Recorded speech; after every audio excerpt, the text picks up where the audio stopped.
우리 시간으로 내일 새벽 2시, 한 7시간 뒤쯤이면 트럼프 미국 대통령이 취임 선서를 하고 임기를 시작하게 됩니다.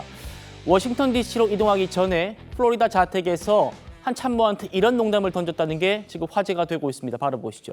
최 의원님. 네. 농담조랍니다만 어느 참모에게 했는지도 밝혀지진 않았습니다. 모두들 나를 혼돈, 케오틱이라고 부르지만 한국을 봐라. 그들이 탄핵을 멈춘다면 윤석열 대통령과 만나겠다. 상당히 뼈 있는 농담인데 한국 정치 상황을 굉장히 자세히 듣고 있다는 취지 아니겠습니까? 어떻게 들으셨어요? 그렇죠. 아니 한국 정치의 혼란상만 듣고 있는 것 아닌가 이런 생각이 들 정도입니다. 왜 그러냐면 한국 정치에서 지금 뭐 이제 예를 들어서 윤석열 대통령 탄핵 사태, 그다음에 지금 구속 사태 뭐 이런 부분이 있지 않습니까?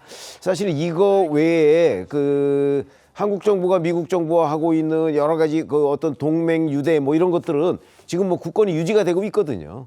그런데 트럼프 대통령은 아직 취임을 안 해서 그런지 그 아마 이 탄핵이나 뭐 구속이나 뭐 이런 부분에 관해서 단편적인 얘기를 듣고 있기 때문에 한국을 아무리 농담이지만 그냥 혼돈이다 이런 식으로 이해하고 있는 것 아닌가 하는 생각이 들어서요. 아마 그 뭐 탄핵을 멈춘다면이 아니고 지금 현 상황에서 어차피 그 한미 관계는 사람과 사람의 관계를 뛰어넘어서 이미 시스템의 관계로 정립된 지가 아주 오래된 거 아니겠습니까? 그러니까 이제 트럼프 대통령이 취임하고 한국 상황에 대해서 이런저런 얘기를 이제 보고를 받기 시작하면 아마 한국을 혼돈으로 이해하는 저 상황은 좀 교정이 되지 않을까 싶습니다. 예. 내일 새벽이면 트럼프 2기 시대의 막이 오릅니다. 트럼프 목소리 들어보시죠. Tomorrow we will end 4 years of failure, disaster, and decline. And we will begin the 4 greatest years in the history of our country. We're going to turn it around. We're going to turn it around quick, and we're going to do things that nobody thought even were possible. 자, 이번 취임식은요. 40년 만에 야외가 아니라 실내에서 열린답니다. 북극 한파 때문이라고 밝히고 있는데요. 그러다 보니까 그 실내 입장 티켓 이게 지금 초미의 관심사랍니다.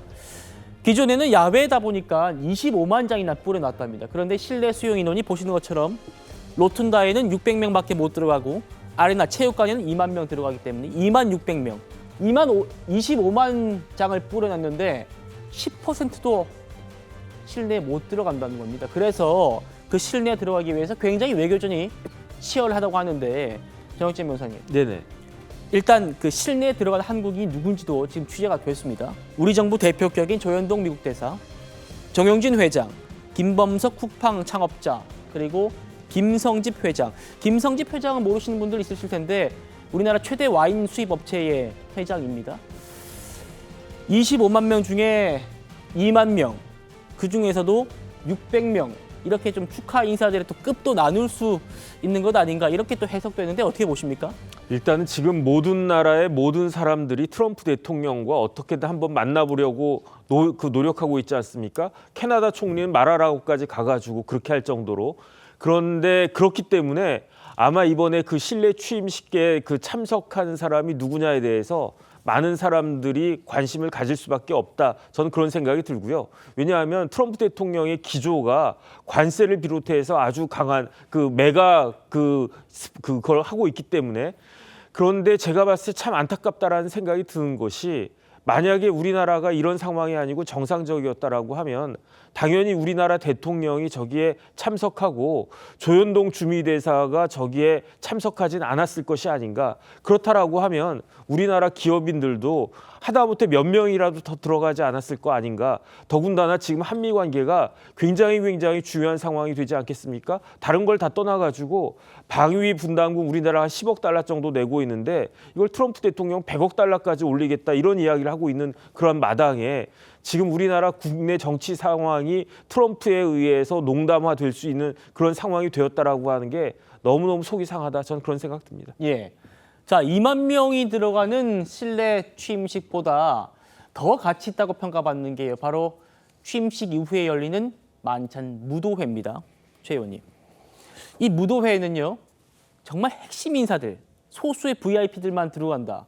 트럼프 당선인과 대면도 가능하기 때문에 굉장히 초 VIP라고 돼 있는데 이 네 분 중에서 정용진, 김범석, 김성집 이 재계 세 분은 그 무도회까지 초청받았다는 거 아니겠습니까? 그렇죠. 그러니까 대개의 경우에는 이제 어떤 그 공식적인 초청자, 뭐 그럼 이제 조현동 주미대사 같은 경우는 공식적인 초청자가 될 것이고요. 그다음에 다른 사람들은 사실 공식적인 그 초청 대상에 들어가 있지는 않을 거예요. 근데 이제 개별적으로 뭐 트럼프 주니어, 트럼프의 장남, 그다음에 뭐 트럼프 패밀리들하고 이리저리 이제 연결이 돼서 그 사람들로부터 초청장을 받지 않았나 이렇게 생각이 들고요. 그래서 예. 사실은 그 공식적인 외교 못지않게 중요한 것이 민간 외교들입니다. 그래서 그 저런 사람들이 이제 민간 외교관으로서의 역할을 좀 그 트럼프 2기 정부에서는 충실히 할 수 있지 않을까 뭐 이렇게 생각이 듭니다. 예.